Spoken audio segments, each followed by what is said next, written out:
Hi, it's Ingrid with an iWiNK randoms topic, and today it is turning a cable. So as you can see, I'm working on this hat, and a little shout out to, in fact, I don't think you see the hat yet. Here's the hat. A little shout out to Imaginette Yarn Store and Carla Rasmussen, who owns that store.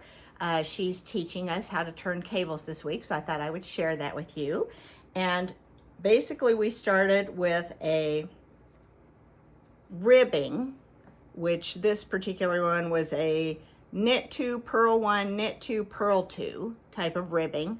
And then when you get to the layer that starts the cable, then you do an add stitch in there that will give you eventually the knit 2, purl 2, knit 2, purl 2 type format.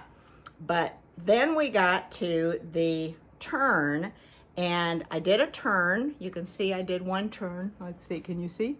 I did one turn, and now I have knitted. So the first row of the cable is a turn where you spool off 3 stitches, and you knit past those 3 stitches, and then you go back and you knit these in, and that's what makes the turn. And that's the first row.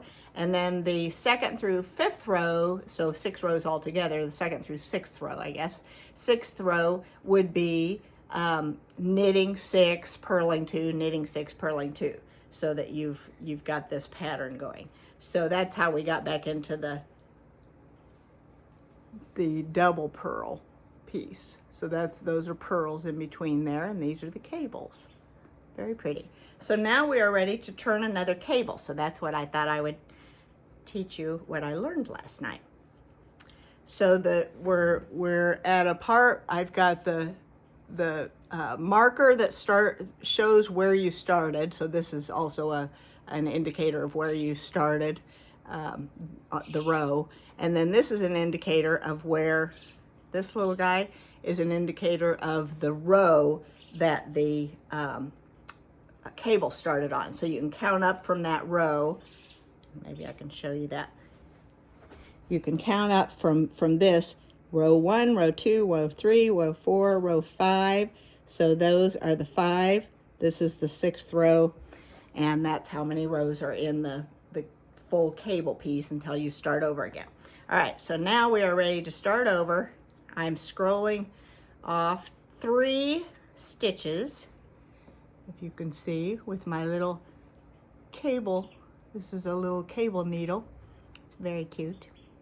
There are different kinds of cable needles. This one I bought last night because I wanted to give her some business, and I noticed later that I had some in my, because I've never done cable before, so this is kind of fun. That's why I think I learn better when I teach it back to somebody. So I learned that from my very first job in anything was as an aerobic dance teacher. I was 17. I was Sherry Anderson's youngest aerobic dance instructor, and one of the things I learned from her was teaching back. So you learn in that job, it was you learning the dance routine and then teaching it back to the rest of the teachers. That was kind of a neat exercise she had us do. All right, so here is the 3 off on the needle. Then I go past that and I knit 3. Oops, but I got to make sure I have the yarn in the back, pulled to the back. All right, so 1, 2, 3, and then we go back and we knit these 3 that were pulled off. And it is a little tight. You have to kind of work the yarn to get to it. 1, 2, 3, and there's the first turn. And then this is what I learned from Carla. Just stick this in your mouth.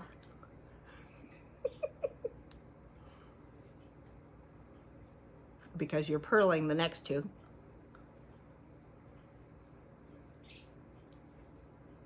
And by the way, I learned that I am purling wrong the way that I learned from my grandmother, that I think I learned from my grandmother. Now, if my grandmother were alive today, maybe she'd say, no, you got that totally opposite of the way I taught you. But I had learned to go through and wrap around this way, but that's a whole different type of purling than what a normal purl stitch is. So this is the normal purl stitch. You go in through the front, you always wrap counterclockwise. That's what I learned last night. So I learned some pretty nifty things. If you're ever looking to take knitting or crocheting classes, they have some great ones, or spinning. The very first class I took at Imaginette Yarn Shop was a spinning class from Missy Throckmorton. She does a great job. And I just really got into spinning. In fact, I'll show you a little show and tell here.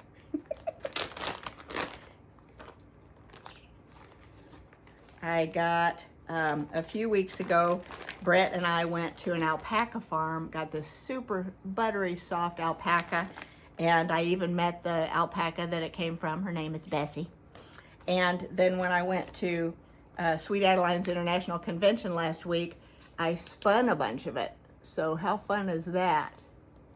I'm getting to be a better spinner, I think. At least I'm on this alpaca, I was able to spin it much thinner. I guess the camera's over here. Much thinner than I've been able to spin Kiki's hair, which is our Kolu Husky that really got me into spinning. I couldn't give up her fur because it was just so soft. I thought, I gotta learn how to spin yarn out of this. So that's how I got into spinning. All right, so now we are again to the scrolling off, and that's Jazzy in the background. He thinks I'm pretty funny. All right, 3 off, and I'll turn around so you can see what I'm doing. You see? 3 off, that goes to the front. Then we take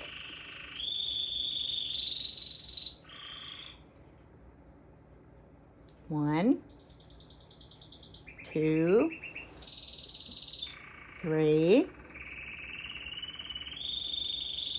and then we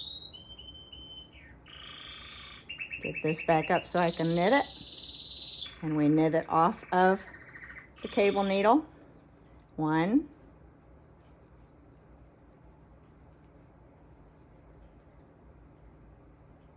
2, 3, then we bring this back in front. Cable needle goes in my mouth.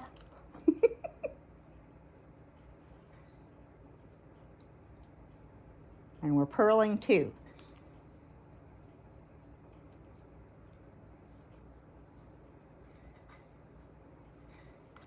Then we put it back on, 3 on the needle.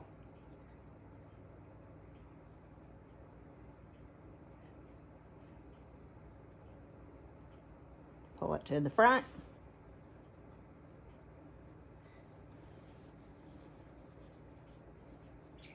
Knit 3.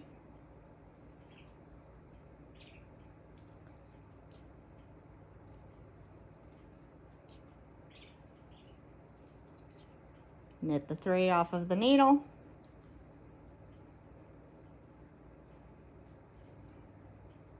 Again, that gets kind of tight, so you have to kind of work it.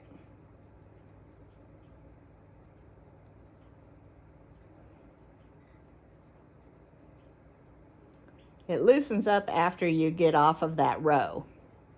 But that first row where you're doing the turn, knitting it off of the cable needle is pretty tight.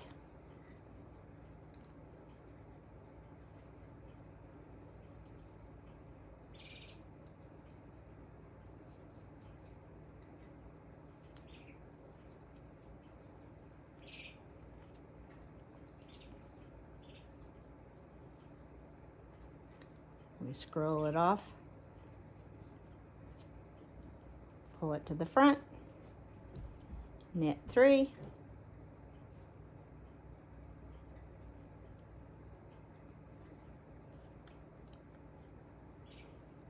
and this was fun. We went to the Sweet Adeline's International Contest in Kansas City because it was so close to us that I couldn't resist traveling down to Kansas City.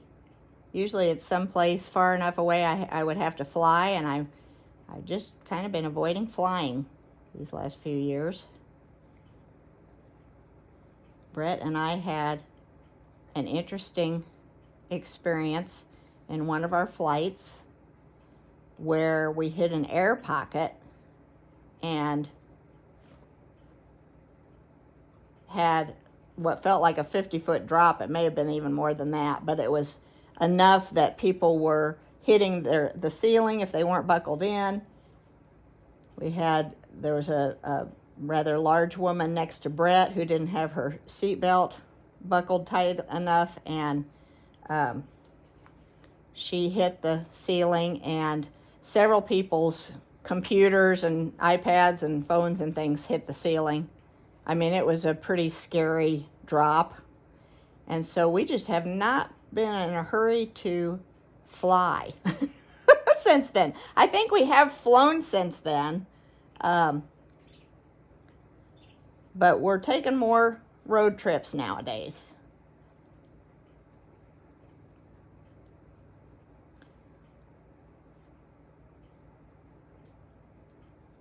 And once you get into this, used to this pattern, then you can kind of do other things like have the TV on or a radio on or a podcast on or something like that.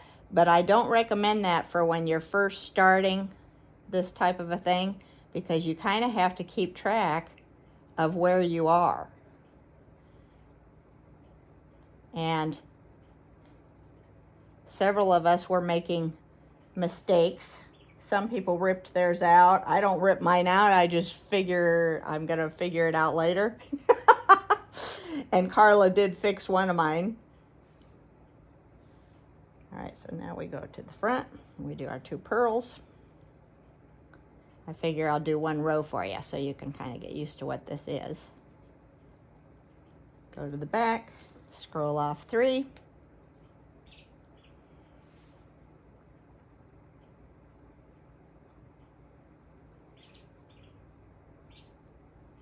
But evidently Carla teaches a class on how to fix mistakes. So I'll be taking that class at some point, I'm sure. Because one of my mistakes, I don't even know what I did, but it left a hole in the fabric. That's what we call this once you get the knitting going, it's fabric.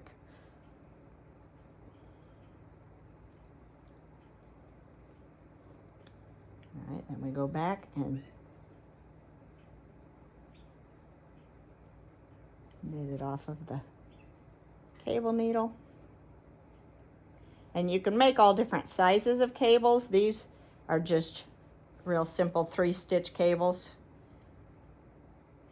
3-stitch and 3-stitch, so I guess 6-stitch cables.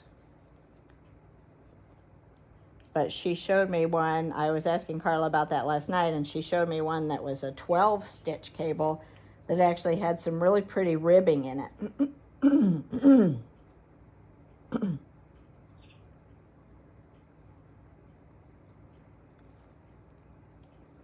All right, so we pull 3 to the front. And I'm using knitting needles that are connected by a cord.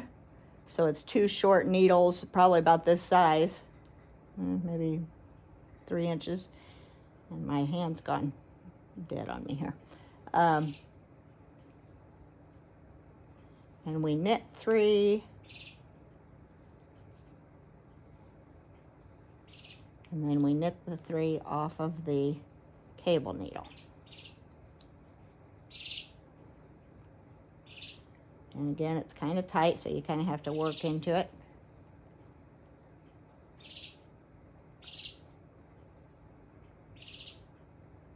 And if I have any female singers watching, please come visit us at Acapella Omaha. We are trying to build up our membership because we're getting ready. We're learning our contest songs, and we compete every spring.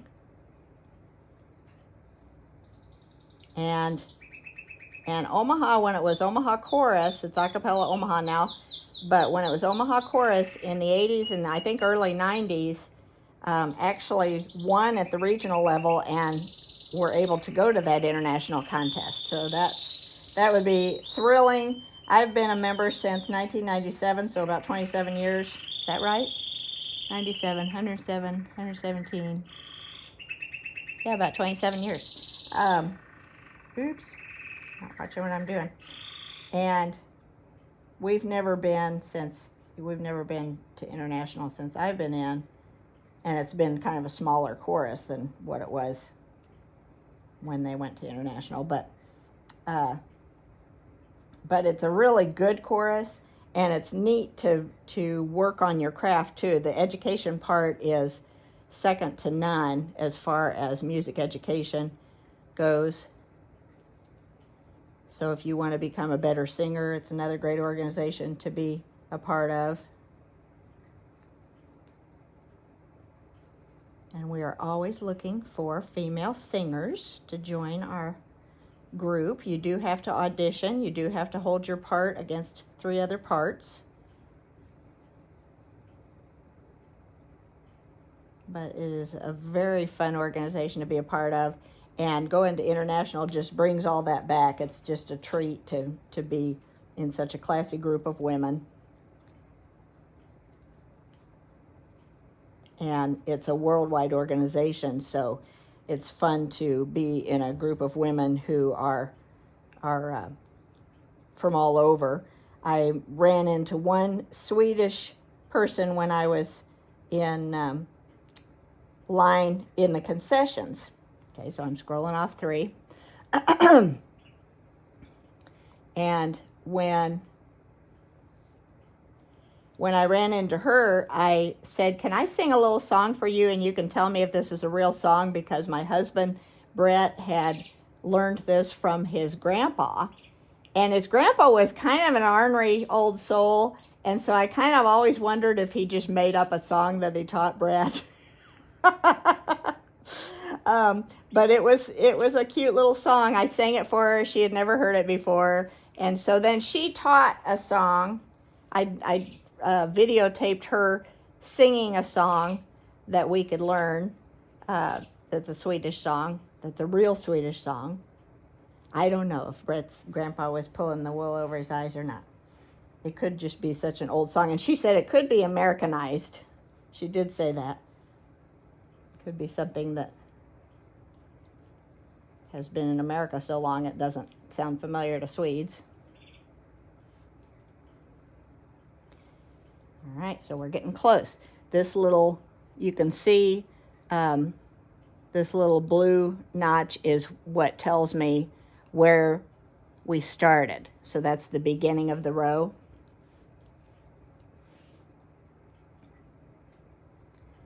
So I'm scrolling off 3 stitches, pulling them to the front, knitting 3 stitches,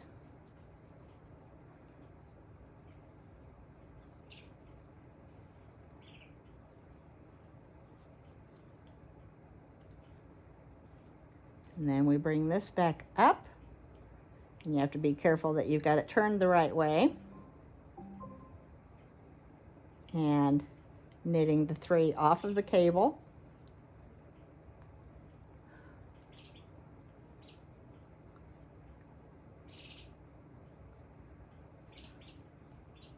Then if I weren't talking, I'd put this in my mouth. Pull this to the front to do your 2 pearls. And you have to keep pulling your yarn out.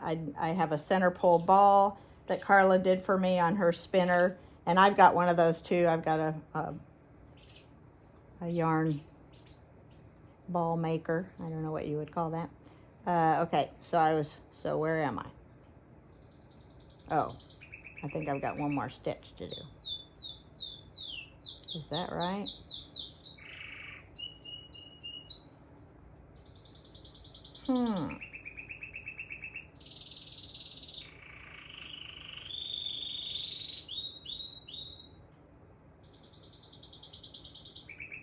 Okay, that looks like something that Carla's going to have to tell me how to fix. But she's the one to ask. Somehow I have done something wrong here. So I think I'm gonna go ahead and stop here so that I can fix that later. And we'll call that the end of our show. Thank you for joining us. The next time I will be on Facebook's Ingra Anderson Magnabilities Jewelry Facebook page will be on Tuesday for our Tuesdays 10 at 2, where we look at 10 different sets of Magnabilities jewelry or other gadgets that we sell, of course in hopes that will entice you to do a little retail therapy at ingraanderson.magnabilities.com. Thank you for joining us. Have a great rest of your day and have a wonderful weekend, and we hope to see you Tuesday. Thanks so much. Bye-bye.